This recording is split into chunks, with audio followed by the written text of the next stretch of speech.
मित्रों नमस्कार।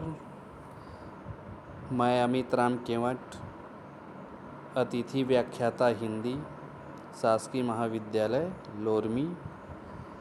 मित्रों, आज हम विद्यापति पदावली की व्याख्या करेंगे, जहाँ पर विद्यापति जी ने राधा कृष्ण के माध्यम से श्रृंगार रस से पूरित ऐसे मनोहारी चित्रण किया है कि पाठक ही बरबस आकर्षित हो जाते हैं। ऐसे अद्भुत अद्वितीय कवि अभिनय जयदेव विद्यापति के पद की व्याख्या करेंगे, क्रमशः पहला, दूसरा, तीसरा। तो आइए चलते हैं पहले पद की ओर।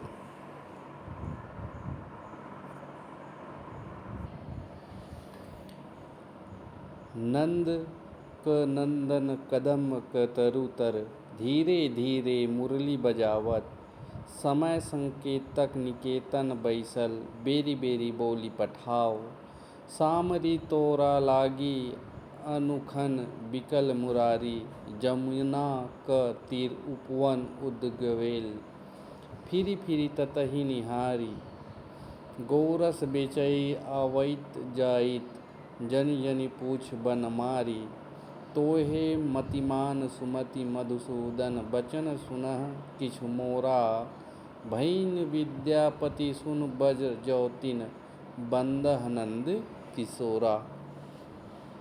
पुनः एक बार।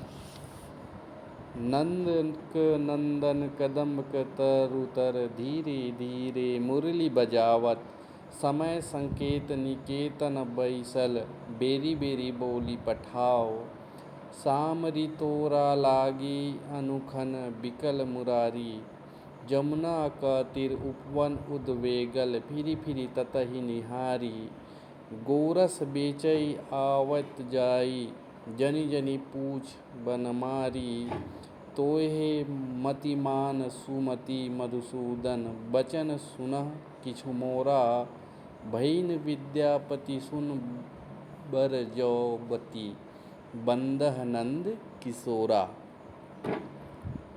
ये थे विद्यापति पदावली की पहला पद। आइए देखते हैं आगे कुछ शब्दों के अर्थ। जैसे नंद क नंदन मतलब नंद का पुत्र, कृष्ण, तर मतलब होगा तले, संकेत निकेतन मतलब होगा मिलने हेतु निश्चित स्थान किया गया, बैसल मतलब बैठा हुआ, बेरी बेरी बार बार, बोली पठाओ बुलावा भेज रहे हैं, सामरी मतलब होगा श्यामा नायिका, तोरा लागी मतलब तेरे लिए, अनुखन मतलब अनुक्षण या प्रतिक्षण, उद्वेगल मतलब होगा उद्विग्न होकर, ततहि मतलब उस ओर, अवैत जाइत मतलब आती जाती हुई। तो ये था कुछ शब्दों के अर्थ, शब्दार्थ।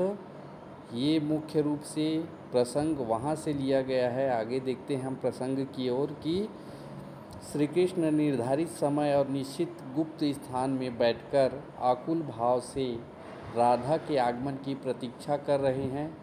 उनकी इसी आकुलता का वर्णन कवि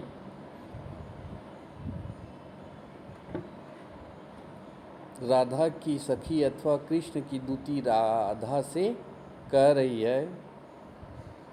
नंदक नंदन कदम के तरु, धीरे धीरे मुरली बजावत। हे राधा, नंद पुत्र श्री कृष्ण कदम वृक्ष के नीचे निर्धारित समय पर मिलने के लिए गुप्त स्थान पर बैठे हुए हैं और धीरे धीरे मुरली बजा रहे हैं। समय संकेतक निकेतन बैसल, बेरी बेरी बोली पठाओ, और उसके द्वारा बार बार तेरे लिए बुलावा भेज रहे हैं। हे श्यामा,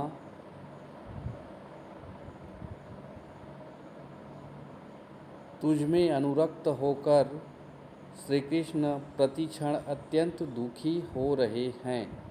सामरी तोरा लागे अनुखन बिकल मुरारी। जमुना क तीर उपवन उद्वेगल जनी जनी पुछ बनमारी।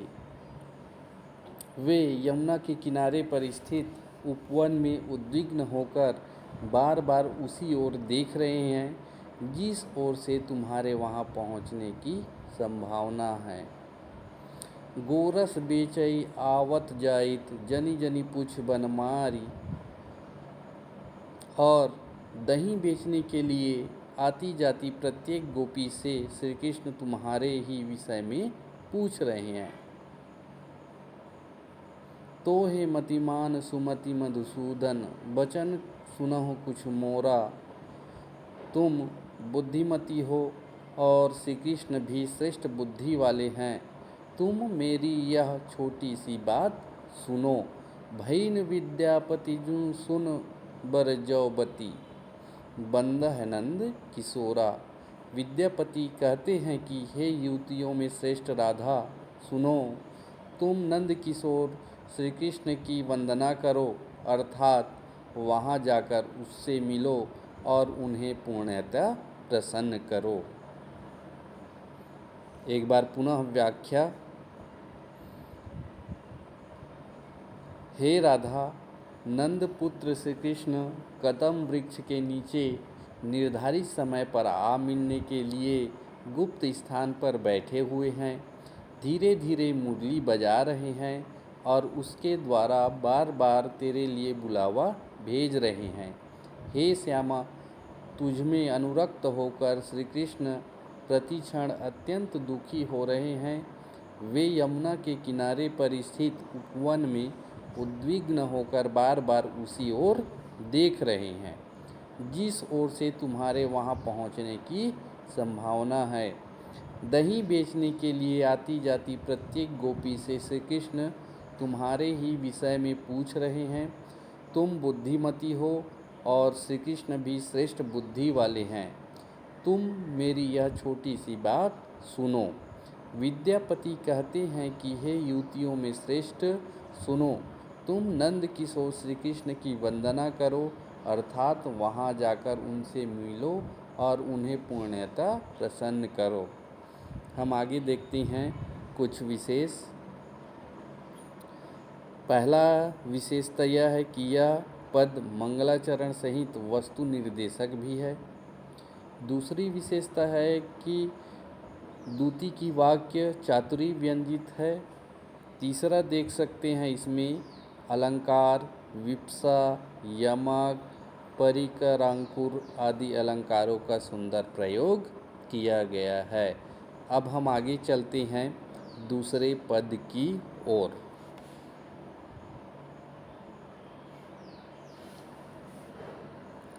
दूसरा पद है, देख देख राधा रूप अपार, अपूरब के बिहियानी मिलाओ, खिति तल लाव निसार, देख देख राधा रूप अपार।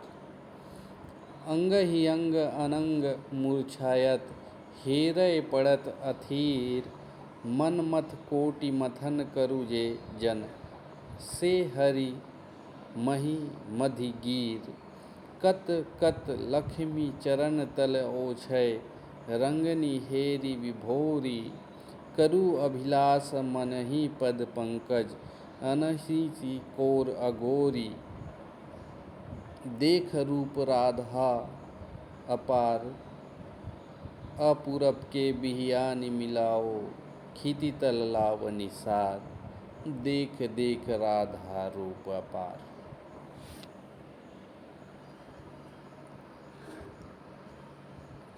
आगे हम देखते हैं कुछ सबसे पहले शब्दार्थों को।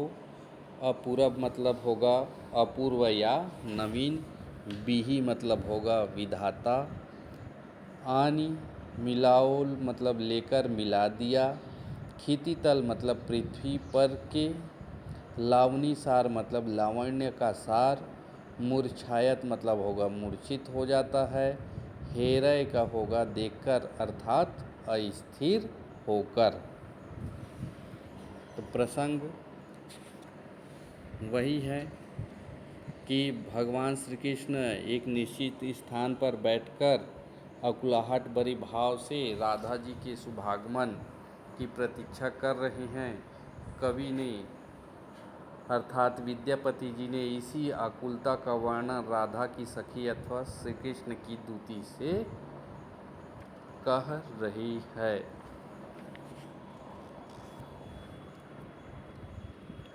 देख देख राधा रूप अपार।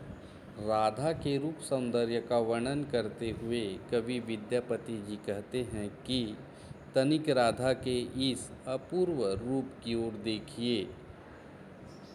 पता नहीं कि किस विधाता के हाथों से इस पृथ्वी पर इस प्रकार के सौंदर्य के सार रूप वाली राधा की रचना हुई है।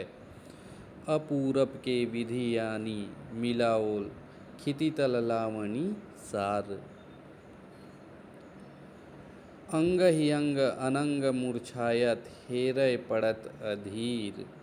राधा के इस अपूर्व अंग प्रत्यंग के लावण्य को देखकर स्वयं कामदेव भी चंचल चित्त हो जाते हैं। वे इसे देखकर अधीर होकर विकल हो उठते हैं। जो मनमोहन श्री कृष्ण करोड़ों कामदेवों के सौंदर्य को भी नीचा दिखाने वाले हैं, वे भी राधा के सौंदर्य को देखकर पृथ्वी पर पछाड़ खाकर गिर जाते हैं। मन मथ कोटि मथन करु जे जन से हेरी मही मधिगीर। कत कत लखिमीर चरण तल ने ओछय रंगिनी हेरी विभोरी। अर्थात उसके रूप पर मुग्ध होकर व्याकुल हो जाते हैं। अपूर्व रूप वाली राधा को देखकर कितनी ही लक्ष्मी उनके चरणों में न्यौछावर हो जाती है और कितनी ही सुंदरियां उनके रूप को देखकर विभोर हो जाती है। करु अभिलाख मनहि पद पंकज अहनिसिकोर अगोरी। कवि विद्यापति जी कहते हैं कि ऐसे अपूर्व रूप वाली राधा के चरण कमलों को अपनी गोद में रखकर रात दिन उसकी सेवा करने की मन में अभिलाषा होती है। इस प्रकार कवि अपूर्व रूप वाली राधा की काव्यात्मक ढंग से वंदना करता है। एक बार पुनः राधा के रूप सौंदर्य को देखकर विद्यापति जी कहते हैं कि तनिक राधा के इस अपूर्व रूप की ओर देखिए। पता नहीं किस विधाता के हाथों से इस पृथ्वी पर इस प्रकार के सौंदर्य के सार रूप वाली राधा की रचना हुई। राधा के इस अपूर्व अंग प्रत्यंग के लावण्य को देखकर स्वयं कामदेव भी चंचल चित्त हो जाते हैं। वे इसे देखकर अधीर होकर विकल हो उठते हैं। जो मनमोहन श्री कृष्ण करोड़ों कामदेवों के सौंदर्य को भी नीचा दिखाने वाले हैं, वे भी राधा के सौंदर्य को देखकर पृथ्वी पर पछाड़ खाकर गिर जाते हैं। अर्थात उनके रूप पर मुग्ध होकर व्याकुल हो जाते हैं। अपूर्व रूप वाली राधा को देखकर कितनी ही लक्ष्मी उनके चरणों में न्यौछावर हो जाती है और कितनी ही सुंदरियां उनके रूप को देखकर विभोर हो जाती है, बेसुध हो जाती है। कवि विद्यापति कहते हैं कि ऐसे अपूर्व रूप वाली राधा के चरण कमलों को अपनी गोद में रखकर रात दिन उनकी सेवा करने की मन में अभिलाषा होती है। इस प्रकार कवि अपूर्व रूप वाली राधा की काव्यात्मक ढंग से वंदना करता है। हम आगे देखते हैं विशेष। समीक्षकों ने प्रस्तुत पद को विद्यापति की कोमलकांत पदावली के उदाहरण स्वरूप प्रस्तुत किया है। इस पद में सामुनासिक अक्षरों की प्रधानता है, जैसे अपूरब के विहि आनि मिलाओल खितितल लावणी सार।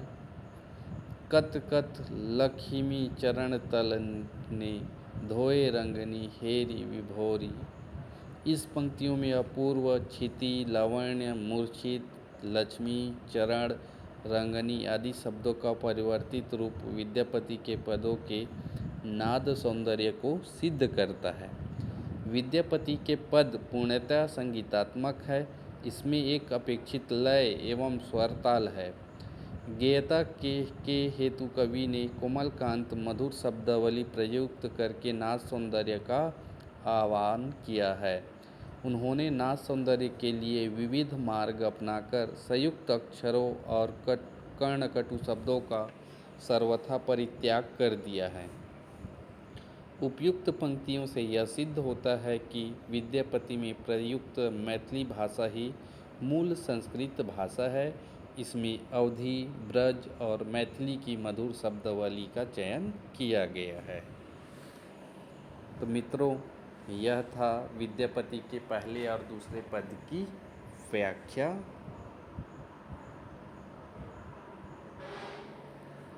मित्रों नमस्कार, धन्यवाद। हम इसी तरह एक दो पद करके हम विद्यापति पदावली के सभी पदों का व्याख्या देखेंगे, पढ़ेंगे, सुनेंगे, श्रवण करेंगे। मित्रों नमस्कार, धन्यवाद।